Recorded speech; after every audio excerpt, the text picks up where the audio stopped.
Hello viewers, இன்னைக்கு நம்ம பார்க்க போறது சூப்பரான ஒரு சிக்கன் 65 பிரியாணி. 1/2 கிலோ சிக்கன்ல இந்த மசாலாவை எல்லாம் போட்டுட்டு கொஞ்சம் ஜிஞ்சர் கார்லிக் பேஸ்ட், உப்பு, லெமன், ஒரு எக்கு, கர்டு, கார்ன்ஃப்ளவர், மைதா இது எல்லாத்தையும் நல்லா மிக்ஸ் பண்ணி ஒரு 1/2 அன் ஹவர் மேரினேட் பண்ணிருங்க. மேரினேட் பண்ண சிக்கனை நல்லா ஃப்ரை பண்ணி எடுத்துருங்க. அதை செப்பரேட்டா ஒரு பவுல்ல எடுத்து வச்சுக்கோங்க. சிக்கனை நல்லா ஜூஸியா எடுத்த பிறகு அந்த ஆயில்ல 3 ஆனியனை மீடியம் ஃப்ளேம்ல கோல்டன் ப்ரௌன் ஆகுற வரைக்கும் அந்த ஆனியனை ஃப்ரை பண்ணி எடுத்துக்கணும். இதுதான் இந்த பிரியாணிக்கான சீக்ரெட் மசாலா. இதெல்லாம் நல்லா பொடி பண்ணி எடுத்துக்கோங்க. சில்லி, கருவேப்பிலை, ஜிஞ்சர் கார்லிக் பேஸ்ட், இந்த பிரியாணிக்கான மசாலா இதுதான்.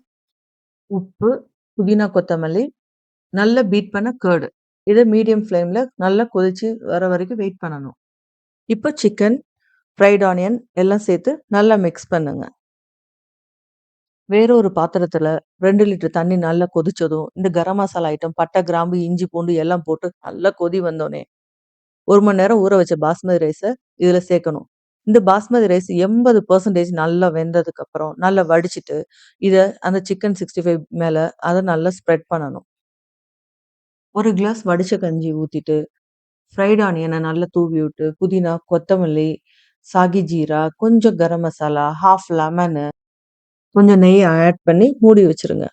ஒரு 4 நிமிஷம் ஹை ஃப்ளேம்லயும் 4 நிமிஷம் லோ ஃப்ளேம்லயும் குக் பண்ணிருங்க. இப்போ ஸ்டவ் ஆஃப் பண்ணிட்டு ஒரு 20 மினிட்ஸ் தம்ல விட்டுருங்க.